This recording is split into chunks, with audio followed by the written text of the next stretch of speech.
Hola, estoy de vuelta. Seguramente eso no significa absolutamente nada para ti, porque es la primera vez que tienes la desgracia de observar mi cara. Pero para las 3 personas que todavía se acuerdan de mi existencia, y en serio 3 es una exageración, estos meses he tenido que enfrentarme al enemigo número 1 de la felicidad, la vida adulta. Tuve que pausar este proyecto para ponerme en modo difícil y terminar con cosos, burocracia y universidad. Sufrí, pero también me di cuenta que una de las cosas que más disfruto hacer es hablar de cine. Me gusta ser ese vato que se pone a convulsionar cuando alguien le dice que su película favorita es Mis Reyes contra Godines 2. Por eso lo voy a seguir haciendo sin importar que tenga algún tipo de remuneración o reconocimiento, o si me funan, aunque creo que mis gustos son bastante god para eso. Vamos a lo que vinieron.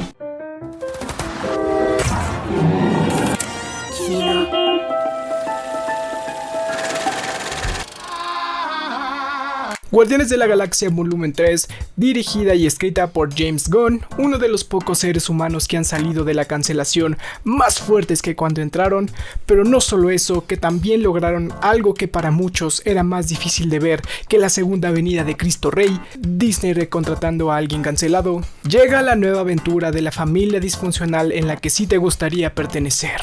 En esta ocasión, tenemos nuevamente unidos a los Guardianes después de los eventos de Infinity War, Endgame y el especial de Navidad. Ahora son un grupo de protectores bien establecidos en Nowhere, además que han añadido nuevos integrantes a su alineación, como Nebula, que ya es miembro formalmente, Cosmo la perra, que junta dos de los conceptos más astronautas y perritos, y el hermano de James Gunn. Además, Gamora se fue a visitar a Chabelo, así que en su lugar está Gamora, pero la original, la de antes de Guardianes 1, la que todavía no es sensible. Todo va bastante bien, todo va tranquilo. De repente llega un loco drogado a causar desmadre.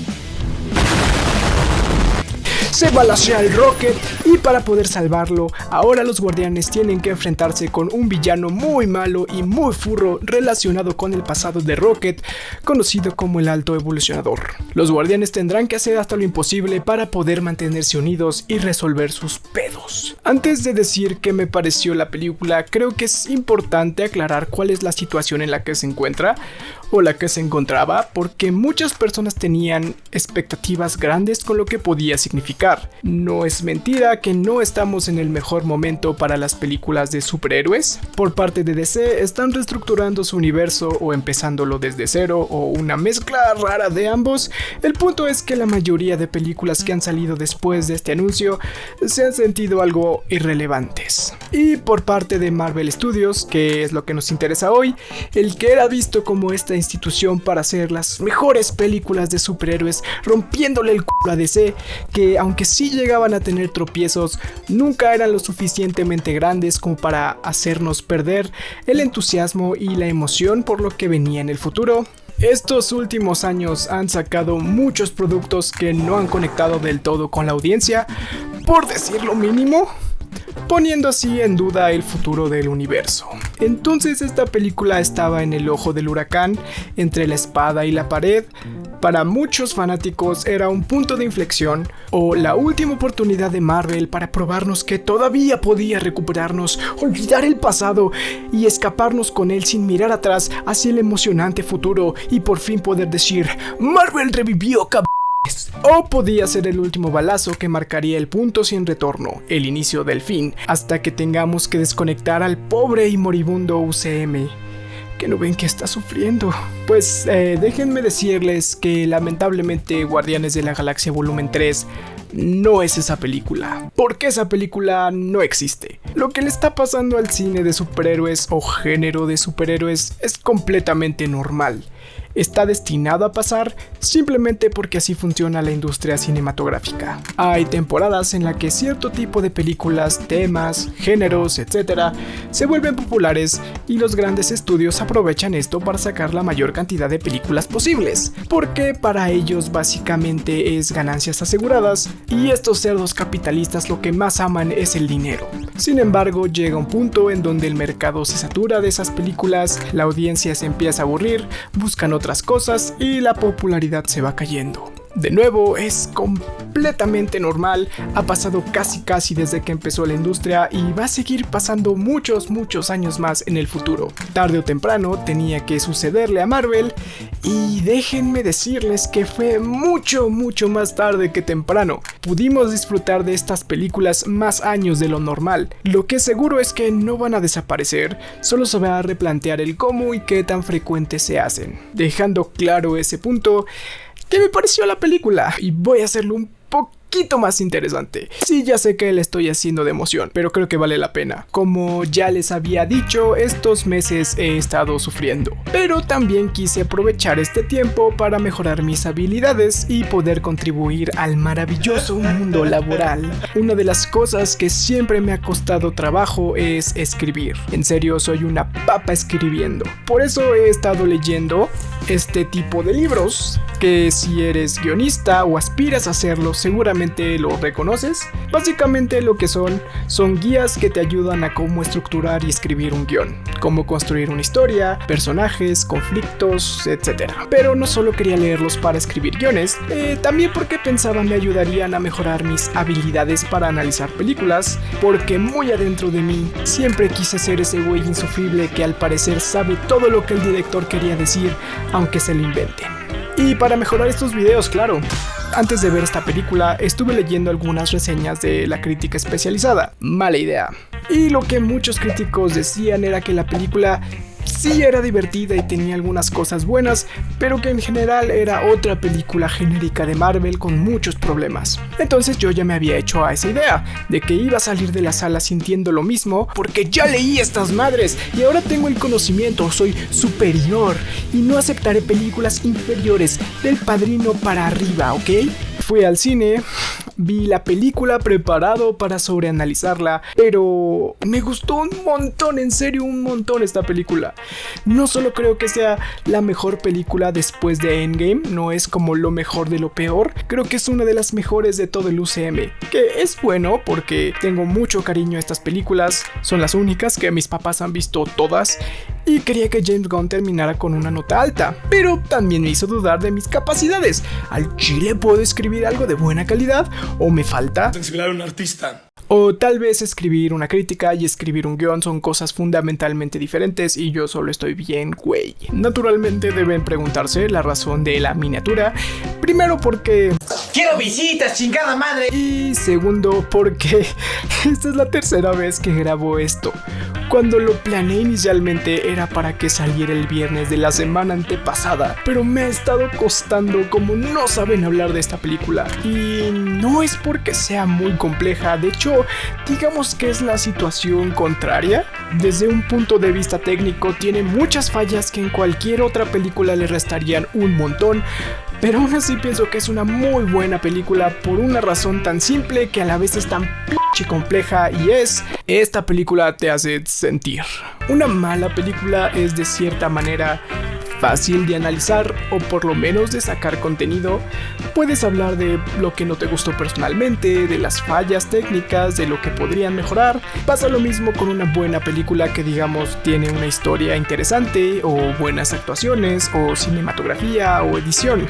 Todos esos son aspectos entre comillas objetivo, pero cuando el mayor fuerte de una película es que te mueve emocionalmente, para poder analizarla propiamente tienes que ponerle nombre a lo que sientes, describir tus emociones. Y por lo menos para mí, una persona introvertida a nivel Grandmaster, es algo muy complicado.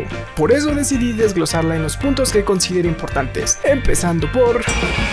Seguramente ya han visto reseñas que se enfocan más en este aspecto. Sí, esta es la entrega de la saga con el tono más oscuro y probablemente no solo de la saga, puede que de todo el universo.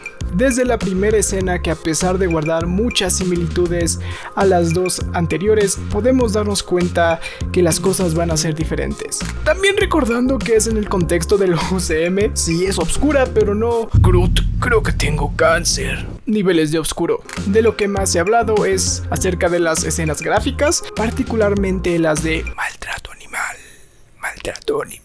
no sé si YouTube me deja decir eso, que sí, son algo gráficas, pero no tanto como me hicieron pensar cuando vi las primeras reseñas. Son escenas fuertes, no tanto por las imágenes, sino por cómo están contadas.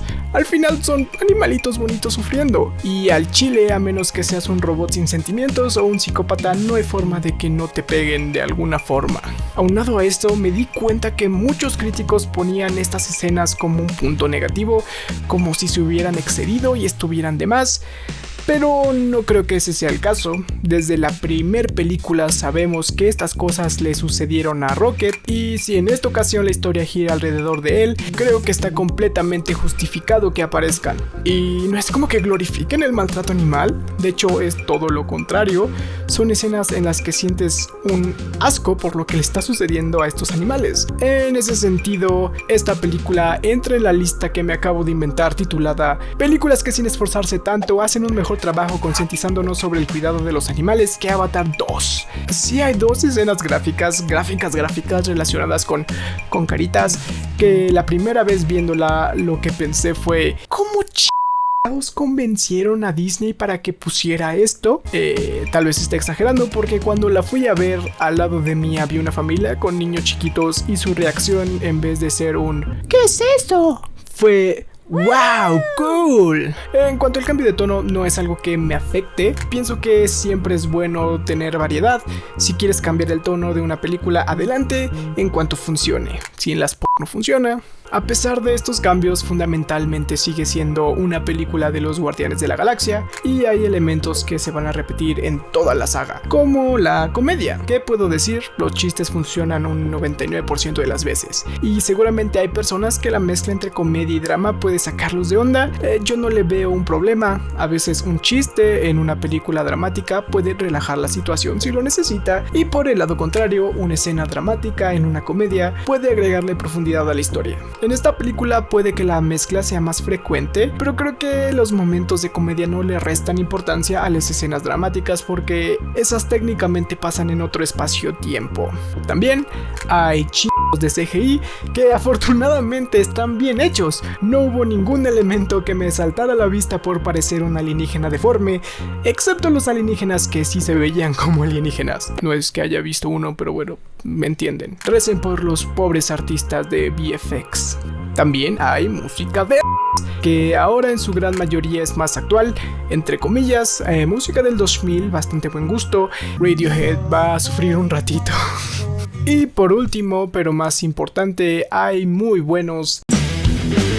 Esta película la hacen sus personajes, la cargan sus personajes, probablemente en toda la saga, pero especialmente en esta entrega. James Gunn de nuevo hace un excelente trabajo escribiéndolos para hacer que nos importen. Se nota que le tiene un gran cariño y les da a cada uno algo que aportar. No hay ningún guardián que se sienta forzado, están aquí por una razón, y todos tienen un desarrollo que se relaciona directamente con la esencia de su personaje. ¿Por qué no vamos uno por uno? Sí, ya sé que esto se está alargando. That's what she said. Empezando con Nebula o Nebula, que todavía tengo dudas porque según yo era Nebula, pero en el doblaje le dicen Nebula. Durante la trama se siente como la hermana mayor responsable que a veces se frustra, pero que jamás duda en pelear cuando algún miembro está en peligro. Creo que es el personaje que más me ha gustado su desarrollo. Pasó de ser una sirviente de Thanos / hija a una rival de Gamora, a aliada de los Guardianes, y en esta película completa su arco, volviéndose parte formal de este grupo, pero no solo eso, encontrando una familia en la que por fin puede dejar atrás su turbulento pasado y por primera vez ser feliz.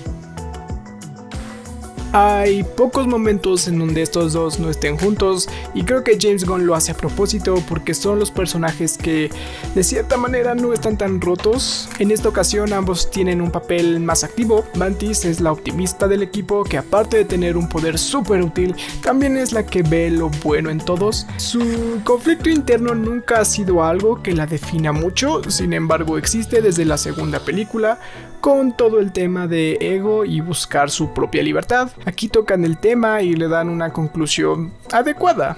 Algo parecido pasa con Drax. De todos los guardianes, creo que es el que menos desarrollo ha tenido aparte de la primera película. En casi todas sus apariciones lo han utilizado para escenas cómicas, siendo este personaje medio torpe, que es obstinado y que hace lo que quiere, pero Hay una escena en donde tocan este tema que me pareció increíble. Justo lo que acabo de decir, Nebula se queja de Drax y cómo su torpeza puede llegar a comprometer las misiones. Su lógica técnicamente tiene sentido, pero luego Mantis sale a defenderlo y lo que dice en su diálogo me pareció muy inteligente, porque resignifica el papel de este personaje no solo en esta película, sino en todas sus demás apariciones. Aparte de directamente reconocer que los comportamientos de Drax sí afectan a la dinámica del grupo, también le dan un sentido, le agregan valor a un aspecto del personaje que bien pudieron dejar así como que es chistoso y ya, como lo hacen con muchos otros personajes que fungen como alivio cómico, pero no querían dejarlo así, querían que entendiéramos que Drax aportaba mucho más de lo que pensábamos y lo hacen de nuevo de una forma muy bonita. Esto demuestra el compromiso que James Gunn tiene con todos sus personajes, no quiso dejar ningún cabo suelto, ni siquiera este que para muchos pudiera ser insignificante, pero que tiene mucho significado. Creo que es el personaje que menos desarrollan, no es como si fuera necesario, pero sí es el que más crece. Tenerlo siempre es divertido, está dispuesto a ayudar, es muy útil y ahora se tomó su proteína porque está mamadísimo. El caso de Star-Lord es algo interesante, porque en esta ocasión pierde algo de protagonismo, pero bien justificado. Su arco inicial en toda la saga era llenar estas interrogantes sobre sus orígenes. Era un niño cuando lo secuestraron y por mucho tiempo sintió que no tenía un lugar en donde pertenecer, pero en la segunda película resolvieron casi todo esto: quién era su padre biológico, quién era su verdadero papá, por qué lo secuestran, la muerte de su madre. Entonces, para esta película lo único que tenían que resolver era enfrentarse a regresar a la Tierra, que de cierta forma arruinó Endgame, porque creo que el plan inicial de James Gunn era que Peter Quill no regresara de nuevo hasta que terminara su desarrollo, como algo simbólico. Por eso en ninguna película lo vemos en la Tierra, y pues en Endgame valió cacahuate. El punto es que aparte de esto ya no había mucho que explorar de este personaje. Bueno, también lo de Gamora, pero de eso hablaremos un poco más tarde. Sigue siendo un personaje muy importante y mantiene el carisma de las otras películas, excepto cuando está de T por 8. La trama ya no gira alrededor de él porque ahora es el turno de... Rocket es el personaje que más crecimiento ha tenido conforme han transcurrido las películas, pero aparte de Groot es el que menos sabemos sobre sus orígenes, y a comparación con Groot sus orígenes sí eran parte fundamental de su construcción como personaje. Sabíamos que eran oscuros y que le causaban dolor.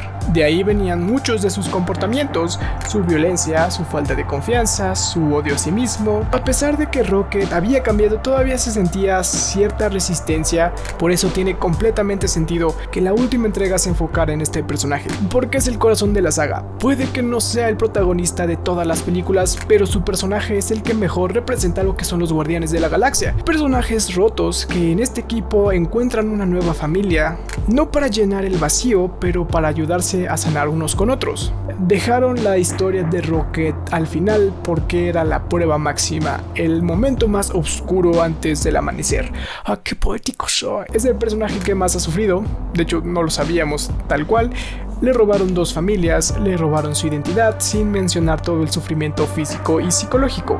No es raro que con una historia tan desgarradora le costara evolucionar. En esta aventura por fin le dan un cierre, y como es el caso de Drax, necesitábamos esta historia para poder entender y agregarle significado a escenas que vimos en las entregas anteriores.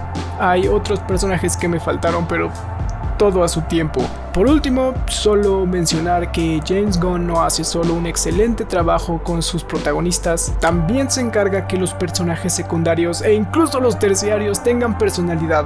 Hay personajes terciarios en esta película que, a pesar de salir 2 o 3 veces únicamente, tienen mucho más carisma que protagonistas completos de otros proyectos. El otro aspecto fuerte de esta película son los momentos emotivos, que son la culminación de historia y personaje, y es lo que a mi parecer elevan a esta película. Son una compilación de escenas que si te descuidas te van a hacer llorar, pero de una forma justificada, sin hacer trampa. Y cuando digo sin hacer trampa, me refiero a que nos ponen sentimental utilizando solo a los personajes y la situación. En películas como decir de Pixar, hay secuencias donde parece que el estudio quiere hacerte llorar a fuerzas, como que te ponen una pistola en la cabeza y te gritan: ¡Llora! ¡Llora, perro! ¿Qué no ves que mamá Coco se le está cargando la chingada?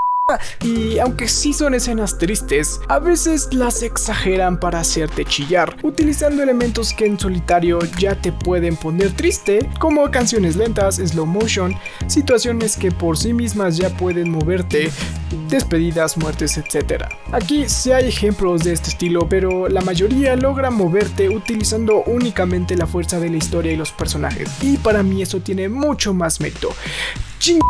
James Gunn por hacerme chillar con animales CGI, y uno se llamaba Piso. También hay que reconocer que James Gunn perfeccionó el uso de música junto con visuales, que es algo mucho más complicado de lo que suena, porque muchas veces cuando utilizas música popular o con letras te arriesgas a que le quite protagonismo a lo que estamos viendo, y en vez de que la música aporte a la escena, la termina afectando, haciendo que parezca una especie de video musical.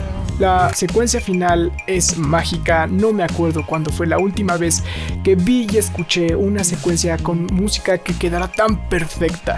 Ese pedo te pone la piel de gallina. Estos aspectos son los que en sí creo que hacen a esta película tan especial. Es una historia en la que puedes conectar de muchas maneras.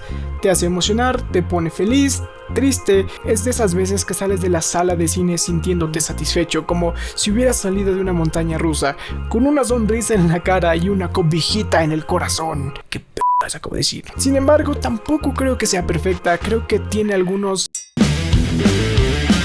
Es difícil analizar este tipo de películas porque muchas veces no sabemos quién tiene la culpa de los aspectos negativos. Como saben, en este tipo de proyectos el director no tiene la última palabra, y si el estudio necesita que quite o que ponga personajes o que quite o ponga escenas, el director lo tiene que hacer aunque no le guste, si no quiere poner en riesgo su trabajo. Ha pasado muchas veces que a media película el director se larga por diferencias creativas. Afortunadamente en esta entrega no pasa mucho eso, sin embargo indirectamente sí le llega a afectar, específicamente con dos puntos. El primero es Gamora. En Infinity War se nos muere y no creo que James Gunn tuviera previsto esto o que haya tenido la autoridad para cambiarlo, pero pasó y ahora tenemos a esta nueva Gamora que en momentos se siente... le quita tiempo a otras cosas para desarrollar un personaje que ya estaba desarrollado. Además que le genera otro conflicto a Peter Quill que es completamente innecesario. Tenía que estar, es la última entrega de los Guardianes y sin Gamora no sería lo mismo, pero la misma naturaleza del universo hizo que no fuera como tenía que haber sido. El otro punto, y seguramente para muchos el personaje más débil en cuanto a su papel en la historia, porque en poder el güey está mamadísimo, es Adam Warlock. De nuevo, creo que este personaje sufrió muchos cambios por culpa de la temporada en que James Gunn estuvo cancelado y se siente que estaba destinado para otras cosas, incluso tal vez para otras películas, pero que ahora lo tienen que poner en esta porque ya lo presentaron en la segunda y no querían que se quedara como un cabo suelto. Realmente no aporta mucho más allá de poner en marcha la historia, pero eso lo pudieron haber hecho con cualquier otro personaje o evento y funcionaría igualmente. No se siente que se relacione mucho con la historia. No es un personaje horrible, solo se siente fuera de lugar, tiene sus momentos donde brilla, además que el actor lo hace bastante bien. Por el otro lado, sí creo que hay algunos aspectos débiles que son responsabilidad de James Gunn. Uno, y el más común para el director, es la construcción de la trama. Muchas veces el cómo se estructuran las películas de Gunn hace que se sientan como capítulos de Dora la Exploradora, en donde los personajes van de A a B, de B a C y luego al épico final, y la historia no se desenvuelve de forma tan orgánica como debería. De nuevo, no creo que sea tan malo como para decir que la película es mala, y siendo sinceros, solucionar este tipo de problemas es mucho más fácil que solucionar a tus personajes, entonces va por buen camino.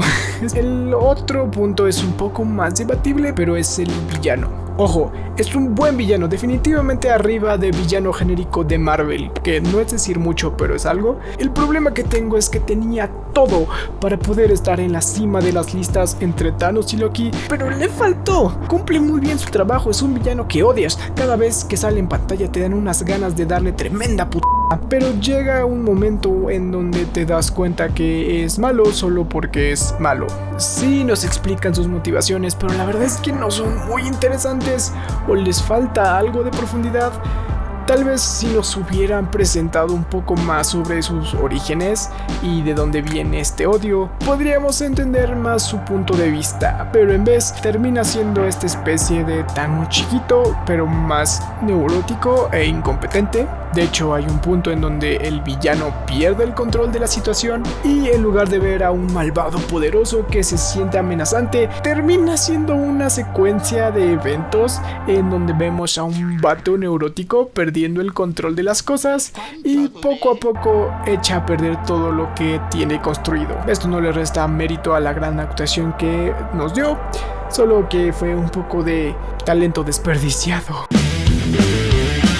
Le da un final a todos sus personajes con el que pueden terminar su viaje emocional de una forma u otra, tienen lo que merecen.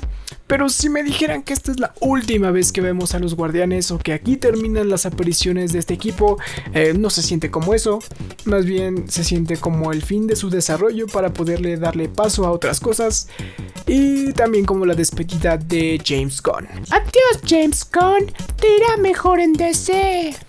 También mencionar que esta película no aporta casi nada al UCM y suena como algo malo, pero créanme es todo lo contrario porque significa que todos los elementos dentro de la película están pensados para aportar a la historia y no para sentar las bases de otra subtrama que no va a terminar de cocinarse dentro de otros 3 o 4 años. Es refrescante volver a emocionarme por ver la historia que se desenvuelve únicamente en las 2 horas y media que estoy viendo y no porque cosas vamos a ver que van a ser importantes en la fase 53. Ya acabé, creo que eso es todo lo que tenía que decir. En serio fue mucho más de lo que pensé que iba a terminar haciendo. Al final esta película no es Odisea en el espacio, porque no quiere ser Odisea en el espacio. ¿Para qué forzar una historia compleja con varias capas de profundidad cuando con algo tan sencillo como esto puedes obtener una reacción emocional tan fuerte? Creo que si pudiera resumirlo en una frase sería: es una película con corazón. Y al chile no sé para qué me inventé toda esa mierda si al final podría resumirlo con eso. ¿Qué les pareció la película? Me gustaría saberlo. ¿Creen que tengo algo de razón? ¿Creen que estoy completamente loco? No le tengo miedo a una discusión civilizada. En serio no creo que vuelva a ser algo tan largo como esto. Bye.